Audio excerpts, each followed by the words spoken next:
بسم اللہ الرحمن الرحیم نحمده ونصلی ونسلم علی رسوله الکریم اما بعد۔ سورہ سبا کے بعد اگلی سورت سورہ فاطر ہے جو مکہ مکرمہ میں نازل ہوئی، جس کی 45 آیات اور 5 رکوع ہیں۔ اس سورت کا مرکزی موضوع اللہ رب العزت کی ذات و صفات اور توحید کا پیغام ہے۔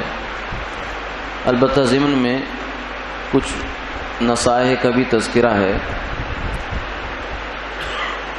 فرمایا یا ایھا الناس انتم الفقراء الی اللہ، اے دنیا بھر کے انسانوں، چاہے وہ امیر ہو یا فقیر، بادشاہ ہو یا گدا، چاہے تم بڑے ہو یا چھوٹے، انتم الفقراء الی اللہ، تم سب کے سب اللہ کے محتاج ہو، اللہ کے فقیر ہو۔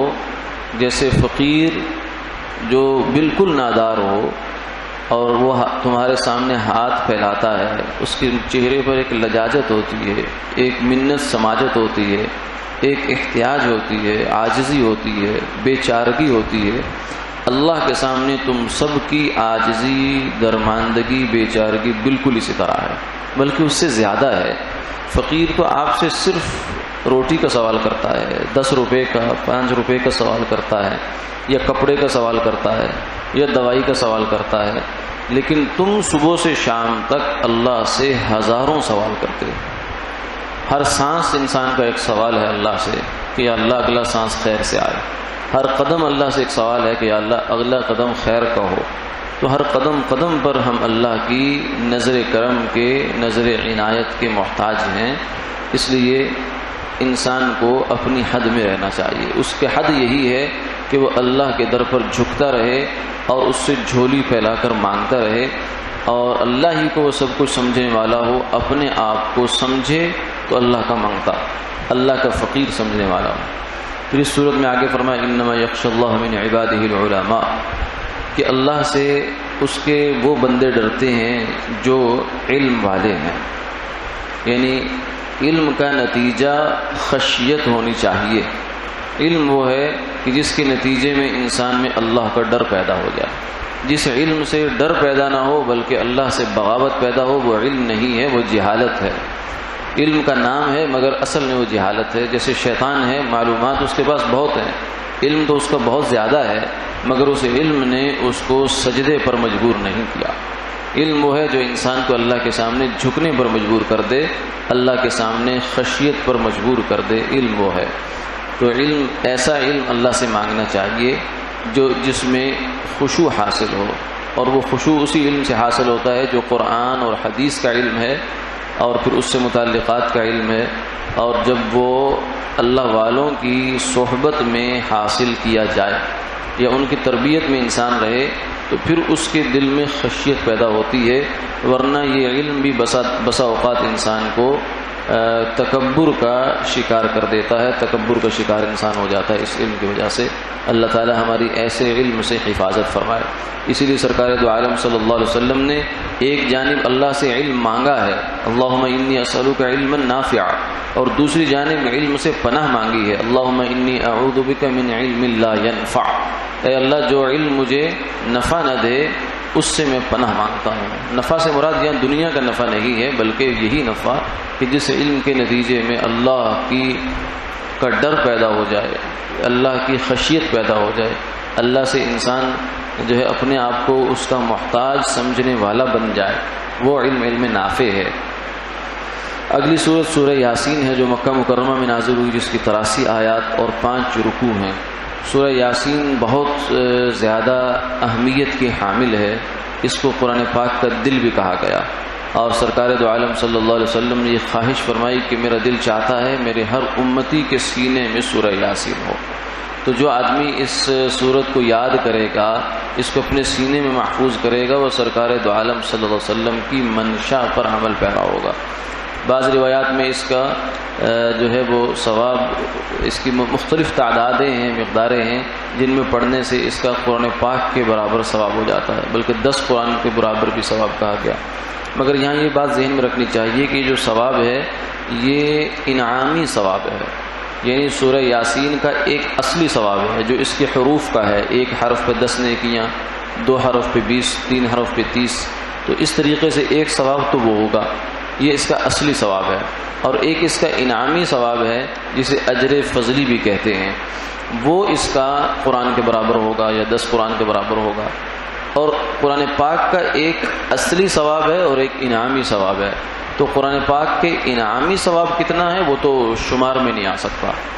یاسین شریف کا انعامی ثواب قرآن پاک کے اصلی ثواب کے برابر ہے۔ اسی طرح سورہ اخلاص کے بارے میں آتا ہے کہ 3 دفعہ پڑھیں تو قرآن پاک کا اجر ہے، تو یہاں بھی یہ ذہن میں رکھنا چاہیے کہ قرآن پاک باقاعدہ پڑھنے کا اجر نہیں ہے وہ، بلکہ اس کا سورہ اخلاص کا انعامی ثواب اس قدر بنتا ہے، اور اگر صحیح آپ قرآن پڑھیں باقاعدہ وہ تو اس کا ثواب تو پھر کہیں کا کہیں پہنچ جاتا ہے۔ اس صورت کے بارے میں یہ بھی فرمایا کہ اس کو اپنے مردوں پر پڑھا کر، یعنی جب آدمی قریب المرگ ہو، نزا کا وقت ہو، جان کنی کا وقت ہو، تو اس وقت میں سورہ یاسین پڑھنے سے اللہ موت کی سختیاں ٹال دیتے ہیں۔ اس میں ایک واقعہ ذکر ہے جو کہ مفسرین نے ان صاحب کا نام حبیب نجار لکھا۔ ایک صاحب کسی بستی میں تھے کہ 2 پیغمبر اللہ کے رسول آئے اس بستی میں، انطاکیہ، بعض مفسرین نے کہا کہ انطاکیہ نام کی بستی تھی یہ، تو روم کے اندر۔ ان لوگوں نے آ کر بستی والوں کو دعوت دی، مگر بستی والوں نے ان کی بات نہیں مانی، بلکہ ان کے مخالف ہو گئے، ان کو طعن و تشنیع کرنی شروع کر دی۔ تو اسی بستی کا ایک آدمی کہنے لگا کہ بھائی یہ بھلے لوگ ہیں، وہ اچھی بات کر رہے ہیں، تم ان کی بات مان لو، کیا تمہارا جاتا ہے اس میں؟ تو وہ بجائے ان کے وہ اس کے پیچھے پڑ گئے، اتنا پیچھے پڑے کہ حتیٰ کہ بیچاروں کو مار دیا، شہید کر دیا۔ جب وہ شہید ہو رہے تھے انہوں نے کہا ما لی لا اعبد الذی فطرنی والیہ ترجعون، لیکن پھر بھی شہادت کے بعد بھی انہوں نے کہا یا لیت قومی یعلمون بما غفر لی ربی وجعلنی من المکرمین، ہائے کاش میری قوم کو پتہ چل جاتا کہ اللہ نے مجھے کیا اعزاز دیا ہے۔ یعنی مجھے جان تو وقت پہ جانی تھی، لیکن اللہ کے دین کی نصرت میں، اللہ کے دین کی تائید اور حمایت میں میری جان گئی، تو اللہ نے میرے ساتھ کتنا اچھا انعام کا معاملہ کیا، کاش میری قوم کو پتہ چل جاتا۔ تو اس سے یہ نقطہ معلوم ہوتا ہے کہ ایک ہے انسان خود اچھا کام کرے، یہ تو بہت اچھی بات ہے، دوسرا یہ ہے کہ انسان اچھے کام کی تائید کرنے والا بن جائے، یہ بھی کسی اجر سے کم نہیں ہوتا۔ اللہ تعالیٰ اس کو بھی اصل کام کرنے والوں کے ساتھ ہی اسی صف میں کھڑا کر لیتے ہیں۔ تو اس لیے خیر کے کام کی اگر انسان کو کہیں موقع مل جائے تو اس کی تائید کر دینی چاہیے۔ خاموشی جو ہے یہ اچھا نہیں ہے، کہیں کسی دفتر میں، کہیں کسی جگہ پر اگر کوئی آدمی خیر کی آواز اٹھاتا ہے تو اس آدمی کو بے یار و مددگار نہیں چھوڑنا چاہیے، بلکہ اس کی حمایت میں 2 بول کہہ دینے چاہیے، اس سے انشاءاللہ اللہ تعالی ہمارا شمار بھی خیر والوں میں کر لیں گے۔ آگے اس سورت مبارکہ میں جو ہے اللہ تعالیٰ نے فرمایا انما امرہ اذا اراد شیئا ان یقول له کن فیکون۔ اللہ تعالیٰ کا معاملہ تو یہ ہے کہ جب وہ کسی بھی چیز کا ارادہ کرتے ہیں تو اس کے ارادے کا نام وجود ہے، انسان کے ارادے کا نام وجود نہیں ہے، انسان کا ارادہ بیج بھی نہیں ہے۔ ہم ارادہ کرتے ہیں ہم نے مکان بنانا ہے، تو ارادہ کرتے ہی مکان نہیں بن جایا کرتا، بلکہ اس ارادے کے بعد پھر ہم اس کے لیے تگ و دو کرتے ہیں، بھاگ دوڑ کرتے ہیں، پھر سالہ سال لگ جاتے ہیں۔ بس اوقات جو ہے وہ کام ہوتے ہوتے ہوتے اتنی مشقت، اتنی مصیبت، تو ایک تو ہمارا ارادہ ہے اور ایک اللہ کا ارادہ ہے کہ اللہ نے جو ہی ارادہ کیا کن فیکون، فوراً وہ چیز وجود میں آ گئی۔ اس کائنات میں سب سے بڑی چیز جو مخلوق ہے وہ اللہ کا عرش ہے، عرش اعظم ہے، سب سے بڑا۔ یہ زمین، کائنات، آسمان، پھر آسمان سے آگے کرسی، لوح، سب سے بڑا ہے۔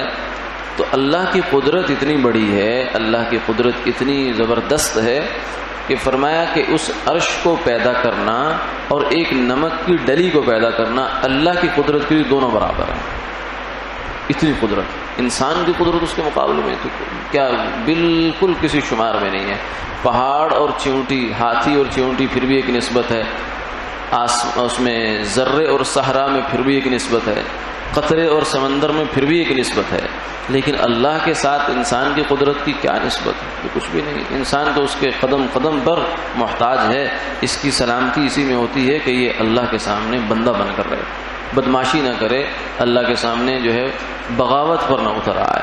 اگلی سورت سورہ صافات ہے جو مکہ مکرمہ میں نازل ہوئی، 182 آیات ہیں اور 5 رکوع ہیں۔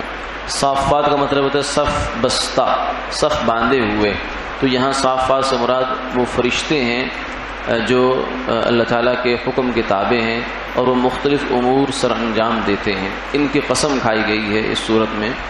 اسی صورت مبارکہ میں حضرت اسماعیل علیہ السلام کی قربانی کا واقعہ ہے جو ہم سنتے رہتے ہیں کہ جب اسماعیل علیہ السلام اللہ نے ابراہیم علیہ السلام کو بڑھاپے کی اولاد دی، بڑھاپے کی اولاد اور پھر نرینہ اولاد تو ویسے ہی دل کا ٹکڑا ہوتی ہے، پھر بڑھاپے میں پھر نرینہ اولاد، پھر جو ہے وہ زندگی کا واحد سہارا، تو اللہ کا حکم آ گیا فلما بلغ معه السعی، جب اسماعیل دوڑنے کے قابل ہو گئے کہ اس کو ذبح کرو، اللہ کی جانب سے ابراہیم علیہ السلام نے یہ خواب دیکھا، بیٹے سے پوچھا بیٹا تمہاری کیا رائے ہے؟ انہوں نے کہا یا ابت افعل ما تؤمر، اے میرے ابا جی جو اللہ کی جانب سے آپ کو حکم ملا ہے آپ کر گزریے، ستجدنی انشاءاللہ من الصابرین، میری جانب سے انشاءاللہ اف بھی نہیں ہوگی، میں صبر کرنے والا ہوں۔ وہ پھر لے گئے، واقعہ طویل ہے، لیکن اللہ تعالیٰ نے بالآخر یہ ہوا کہ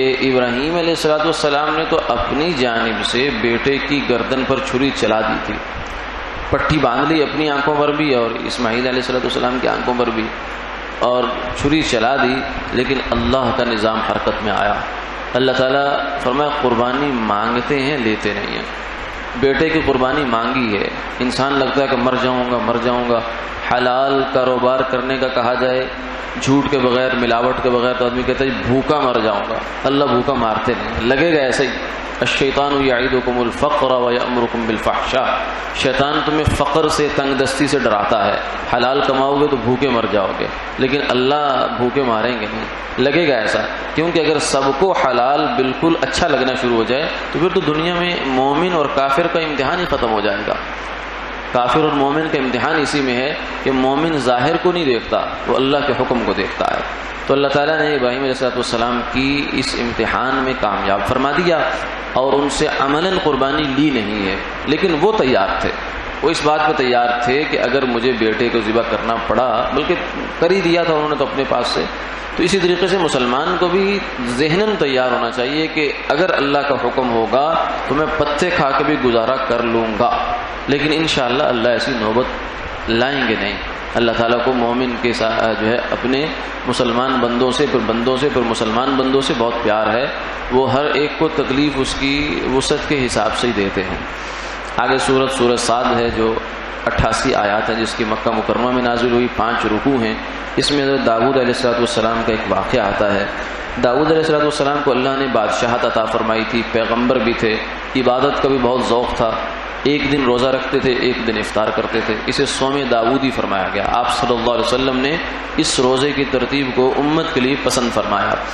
انہوں نے 3 دن تقسیم کر رکھے تھے، ایک دن حکومت کے لیے، ایک دن اہل و عیال کے لیے، اور ایک دن اللہ کی عبادت کے لیے۔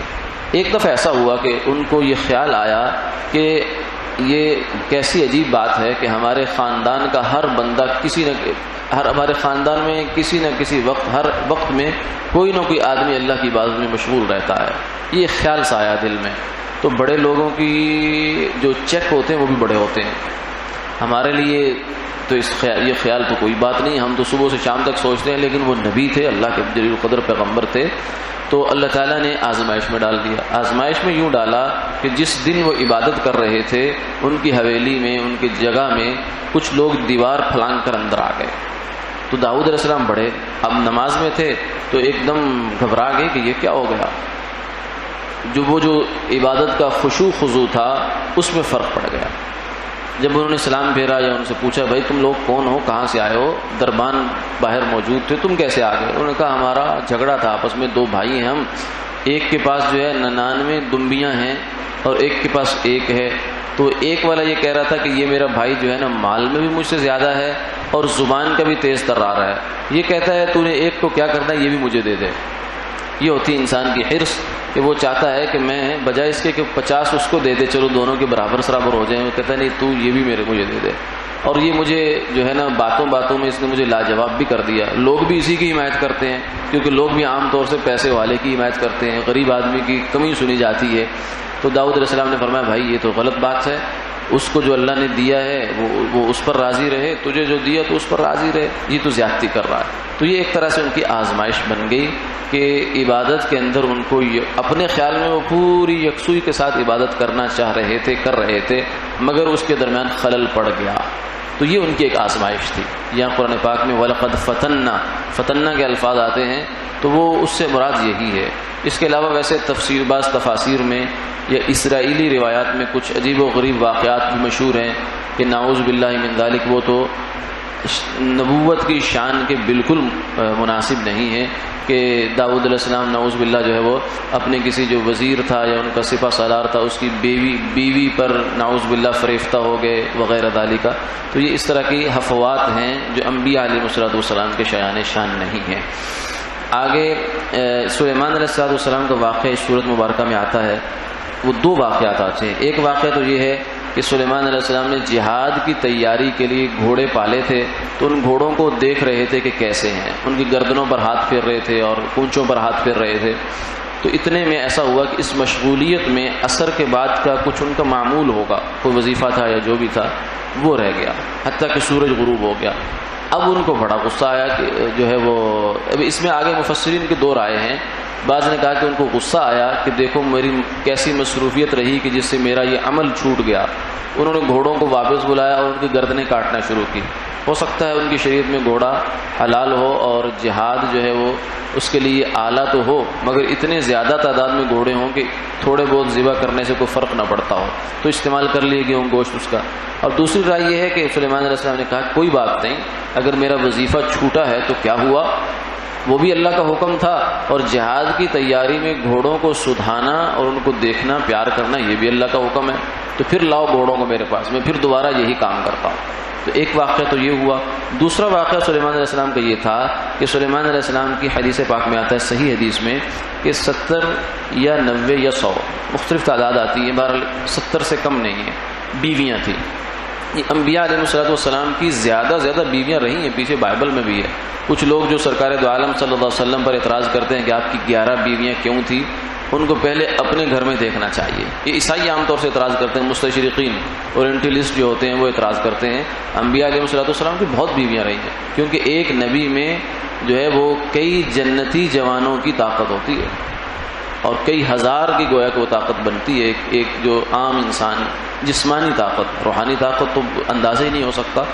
تو اس لیے جتنی بھی ان کی بیویاں وہ اس لحاظ سے کم بنتی ہیں، لیکن پھر بھی ان کو اللہ نے اتنا اپنے آپ کے اوپر کنٹرول دیا ہوتا ہے کہ سرکار دو عالم صلی اللہ علیہ وسلم 25 سال کی جوانی ہے اور 45 یا 40 سال کی جو ہے وہ خاتون کے ساتھ پہلی شادی کی اور عمر کا اکثر حصہ گزار دیا. آخر میں جا کر دینی مصلحتوں کی وجہ سے چند زیادہ شادیاں آپ نے فرمائی ہیں جو 11 تک پہنچتی ہیں، اور وہ بھی سلیمان علیہ السلام سے بہت کم ہیں. خیر، سلیمان علیہ السلام نے یہ فرمایا کہ قسم کھائی کہ میں ان سب بیویوں کے پاس جاؤں گا، حق زوجیت ادا کروں گا، اور ان سے ایک ایک میرا بیٹا پیدا ہوگا جو راہ خدا میں جہاد کرے گا، یعنی شاہ سوار پیدا ہوگا. فرشتے نے چپکے سے کان میں کہا کہ انشاءاللہ کہہ دیں، لیکن آپ کو ذہول ہو گیا، نہیں کہہ پائے. اب انشاءاللہ نہیں کہا، خیال یہی تھا، اور ایسا ہوا. عملاً گئے بھی، حق زوجیت کی ادائیگی ہوئی، مگر کسی بیوی سے بھی بیٹا پیدا نہ ہو سکا. ایک کے ہاں پیدا ہوا، لیکن وہ بھی ناقص، معذور بچہ پیدا ہوا. تو اس موقع پر پھر ان کو خیال آیا کہ اللہ کے نام کی کتنی برکت ہے، کیونکہ یہاں میرے سے اگر اللہ کا نام بھول گیا ہے، رہ گیا ہے غلطی سے بھی، تو اس کے نتیجے میں پھر فرمایا کہ سرکار دو عالم صلی اللہ علیہ وسلم نے فرمایا کہ اگر سلیمان علیہ السلام انشاءاللہ کہہ لیتے تو ایسا ہی ہوتا. جو انہوں نے ارادہ ظاہر کیا تھا اللہ اس ارادے کو پورا فرماتے اپنے نام کی برکت سے. واقعتاً اتنے ہی جو ہے شاہ سوار پیدا ہوتے اور وہ ان کے ساتھ جہاد کرتے. تو اس سے ہمارے لیے سبق یہ ہے کہ جب بھی کوئی اہم کام کا ہم ارادہ کریں بلکہ اس کو اپنی نوک زباں کر لینا چاہیے. کسی بھی کام کے ارادے میں انشاءاللہ ضرور کہنا چاہیے. ہماری حکومتوں کے جو بڑے اہلکار ہیں یہ بھی جب یہ اپنی تقریر کرتے ہیں، ابتدائی تقریر، جو موجودہ ہمارے حکمران ہیں ان کی تقریر سنی تو سنتے ہوئے میں تو بس ایسے کانپتے ہی رہا. جتنے بھی ارادے کیے کسی ایک کے ساتھ انشاءاللہ نہیں کہا ایک دفعہ بھی کہ انشاءاللہ ہم ایسا کریں گے، نہیں ہم ایسا کر دیں گے، ہم ویسا کر دیں گے. سب ایسے کرتے ہیں، ہم ایسا کر دیں گے، ہم ایسا کر دیں گے. پھر اللہ تعالیٰ ارادے دنیا میں ناکام کر کے دکھا دیتے ہیں ان کو. تو نبی جو ہیں وہ انشاءاللہ چھوڑیں تو اللہ کی مدد پیچھے ہٹ جاتی ہے. تو ہم کس بات کی مولی ہیں؟ اس لیے اپنے ارادوں کو اللہ کے نام کی برکت میں بلکہ پناہ میں دینا چاہیے. وآخر دعوانا الحمدللہ رب العالمین.